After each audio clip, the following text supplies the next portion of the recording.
Michelle, a young mother, had just arrived home after a long workday when her 6-year-old daughter Emma burst into the room with sheer excitement.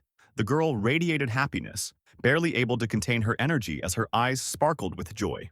"Mom, I found my twin at school," Emma exclaimed, almost out of breath.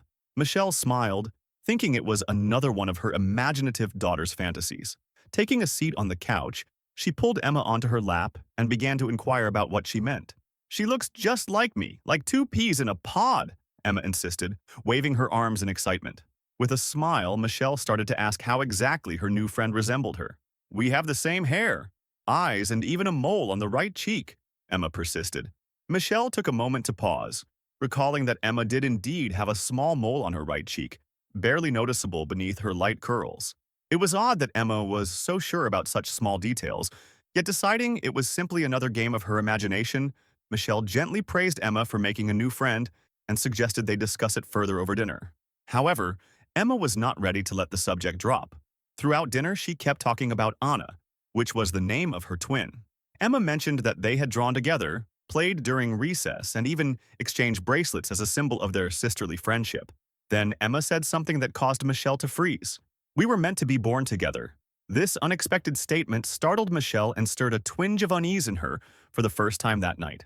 That evening, Michelle tossed and turned in bed, pondering her daughter's words. What if there was more to this than just a child's imagination? She recalled the day Emma was born, remembering the moment of panic when the doctors couldn't find her right away after delivery. They had attributed it to technical difficulties and assured her that everything was fine. Pushing those thoughts aside, Michelle convinced herself it was simply a coincidence.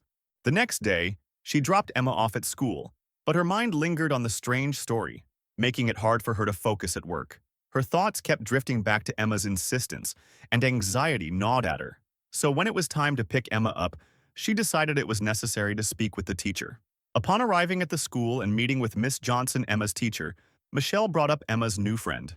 To her surprise, the teacher confirmed that Emma had indeed made a friend named Anna, and they looked remarkably alike. The teacher even joked that they could be sisters. With each word from Miss Johnson, Michelle's unease intensified, and her heart sank. Could Emma actually be right? When Miss Johnson pulled out the class photo album and flipped to the page with all the students, Michelle felt her palms begin to sweat. Slowly, she turned the pages until she found the photo of Emma and Anna, standing side by side on the school stage. It was astonishing. The girls looked like duplicates of one another, with the same curly hair, identical wide smiles, and even the same moles. Michelle felt as though the ground beneath her had shifted. Her mind flooded with questions, each louder than the last. Why was Emma so certain they were twins? Why did they look so alike? Who was this girl? And where had she come from? Michelle couldn't shake the feeling that there was some hidden secret here, something she needed to uncover. Her instincts suggested this was no ordinary coincidence. When she tried to ask Miss Johnson more about Anna, the teacher was evasive, explaining that the girl had recently moved to the area with parents who preferred to keep their private life discreet. This only deepened Michelle's curiosity, fueling her determination to find out who Anna was and why her daughter was so convinced she had found a long-lost twin. A week had passed since Emma's initial claim about finding her twin, but the anxiety still clung to Michelle's mind. The more she thought about it, the stronger her feeling grew that there was something more to Emma's words than just a child's imagination. Convinced she could no longer ignore it, Michelle arranged a meeting with Miss Johnson, hoping to learn more about the mysterious girl named Anna. When Michelle returned to the school, she was met by Miss Johnson's warm but cautious smile. They sat down in a small office, and Michelle began asking about Emma's new friend. The teacher nodded sympathetically, explaining that the girl had just moved to the area and that Anna's parents had requested limited inquiries about her background. Miss Johnson noticed how quickly Emma and Anna had bonded, becoming inseparable almost overnight. Michelle requested to see the class photos, and Miss Johnson retrieved an album from a recent school event. As Michelle flipped to the right page, her heart skipped a beat. In the photo where the students were arranged in 2 rows, Emma and Anna stood side by side, looking like true sisters. A wave of memories washed over Michelle. Those eyes, those smiles, they resembled her own daughter so much. She couldn't help but remember the distressing moments when Emma had briefly gone missing after birth. Michelle shivered, pushing away the painful memories. "She really does look a lot like Emma," she breathed, feeling a chill race through her. However, Miss Johnson shrugged, suggesting that the resemblance was merely coincidental and that many children can look alike. Yet, Michelle couldn't dismiss it that easily. Realizing she wouldn't get more answers from the teacher, she decided her next step was to meet Anna's parents. But Miss Johnson cautioned her that they were very private people and avoided interactions with other parents, which only heightened Michelle's suspicions. A few days later, waiting for the right moment, Michelle approached Anna's parents when they came to pick up their daughter. Summoning her courage, she walked up to the woman standing at the school gate, a tall, imposing figure with short, curly hair. Michelle greeted her, introduced herself, and mentioned that her daughter Emma was Anna's best friend. The woman nodded politely, her smile tense, showing no desire for conversation. When Michelle broached the subject of the resemblance between the girls, Anna's mother quickly cut her off, explaining that they valued their privacy and did not wish to discuss such matters. Michelle felt the coldness in her voice and realized that further conversation would be pointless. Her inner anxiety deepened.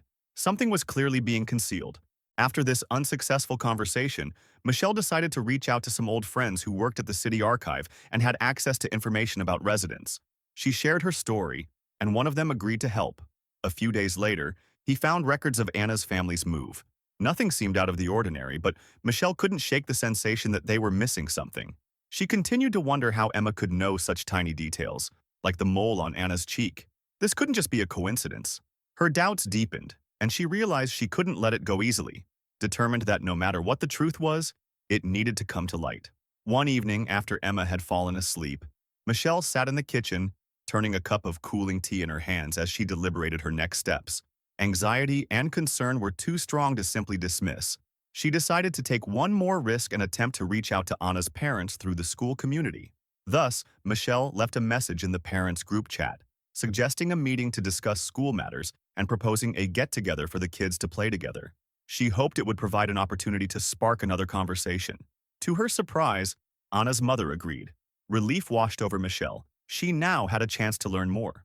On the appointed day, Michelle arrived for the meeting with Anna's mother, more nervous than she had ever been, at a cozy cafe near the school, hoping the friendly atmosphere would ease the tension. Emma and Anna played nearby, energetically chatting and laughing as if they were real sisters. Michelle found it hard to stop staring at them. The resemblance was impossible to ignore. Anna's mother, Lydia, arrived right on time, smiling politely but with guarded eyes. They ordered coffee, beginning their conversation with small talk about school, friends, and the girls' activities. Although Michelle tried to keep the tone light, she sensed the growing tension in the air. When Emma and Anna ran outside to play, gathering her courage, Michelle addressed the resemblance between the girls. She flinched when she mentioned the mole on Anna's cheek. For a brief moment, something appeared to shift inside Lydia. Continuing, Michelle explained how Emma had insisted from the very first day that Anna was her twin. "I know it might sound strange," Michelle said quietly, her voice trembling, "but I can't ignore that it seems there is something more between our daughters than just a physical resemblance." Lydia remained silent for a long time, finally lifting her head. Tears shimmered in her eyes. Sighing, she started to speak slowly, with an evident struggle to form the words. She confessed that Anna had been adopted and that it had occurred at the very same hospital where Emma was born. Lydia could barely articulate her fears, admitting she'd always dreaded someone asking questions she couldn't answer. Her voice was filled with pain and fear, as though she feared shattering the carefully constructed world she had built. Michelle felt a chill run down her spine. Everything she had suspected was true, but standing before Lydia so vulnerable and frightened, her resolve began to waver.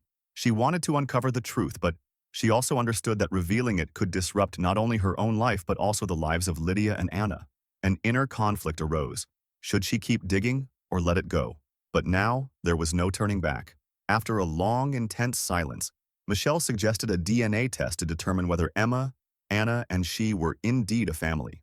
Lydia hesitated initially, but ultimately agreed, recognizing that the question wouldn't simply vanish on its own. They arranged a time and place for the test and said their farewells, both women feeling drained, aware that this was just the beginning of a long and challenging journey.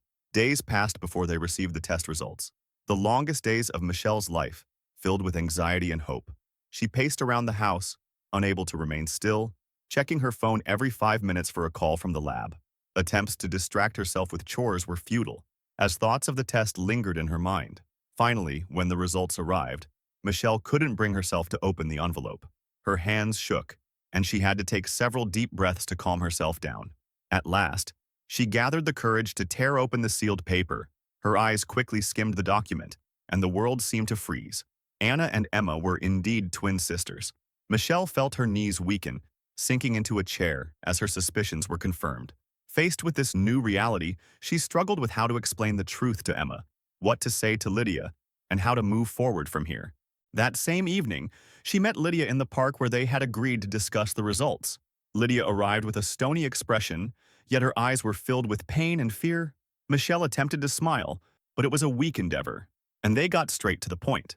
When Lydia saw the results, her face turned pale, momentarily leaving her speechless. "I knew it," Lydia whispered, clutching the document tightly.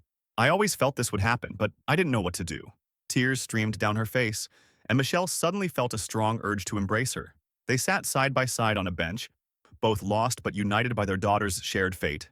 Lydia sobbed, and Michelle held her hand, realizing that they could no longer remain apart. They now had to figure out how to move forward, how to tell their daughters they were sisters, and how to build a life in this new reality where the past and present had intertwined in the most unexpected way.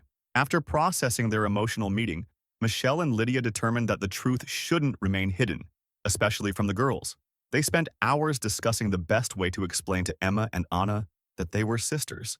The fear of the children's reactions loomed large, yet both women understood it was better to unveil the truth now than to keep it secret, complicating life in the future. They chose a calm Sunday evening for this important conversation, inviting both girls to Michelle's home. Emma and Anna were delighted at the prospect of spending time together, playing and laughing as usual without noticing the tension between their mothers. As they tried to act naturally, their hearts raced with anxiety. When the moment arrived, they invited the girls into the living room and asked them to sit down. Immediately sensing that something significant was afoot, Emma and Anna exchanged curious glances. Michelle began to gently explain that every family has its secrets and stories, and sometimes the truth is not what we expect. With a frown, Anna looked at her mother while Emma glanced at Michelle, both noticing the gravity of the moment. Lydia took a deep breath and told them that she and Michelle had discovered something incredible.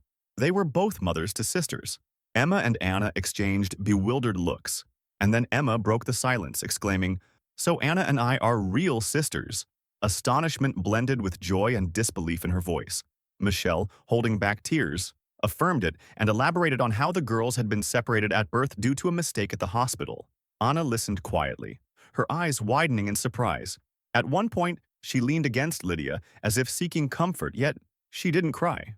Instead, she quietly looked at Emma and said, "I always knew you were my sister. I just knew." The words rendered everyone in the room still. It was phenomenal, yet carried a child's truth the adults couldn't fully comprehend. Emma rushed to Anna, and they embraced, tears streaming down both Michelle's and Lydia's faces as they hugged each other, feeling that for the first time in a long while, they had done the right thing. The following months were a mix of challenges and joy as both families gradually built new relationships that were complex, yet rewarding. The girls became inseparable, spending almost all their free time together, and they quickly began to call each other sisters, as if that term had always been part of their lives. For them, the revelation felt natural and almost magical, as if they had always known about each other. However, the adjustment for the adults was harder. Lydia and Michelle took time to adapt to the new reality, forging connections between their two families. They established agreements on how to celebrate birthdays, holidays, and parenting matters. There were moments when the past weighed heavily on both women, bringing bitterness and regret over the lost years. Yet every time they saw how happy their daughters were, it reignited their strength to move forward. A year after that fateful conversation, both families gathered to celebrate Emma and Anna's birthday. It was their first joint birthday celebration, held within a large circle of family and friends. Emma and Anna radiated joy as they cut a massive cake adorned with 2 candles, one for each girl. It was symbolic.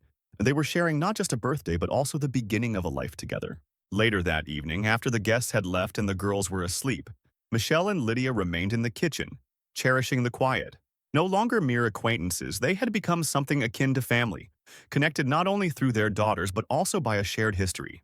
They recognized there were many challenges still ahead, but they were united by one important goal: to ensure that their daughters never felt alone and always understood the truth about their family.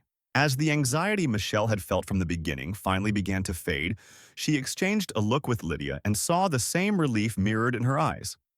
They now grasped that their daughter's story was not merely a mistake from the past, but a narrative showing how truth, no matter how painful its journey, can bring people together and transform lives for the better.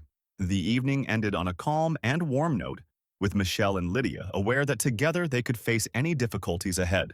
Now they had a real family, a family where everyone knew the truth and accepted it.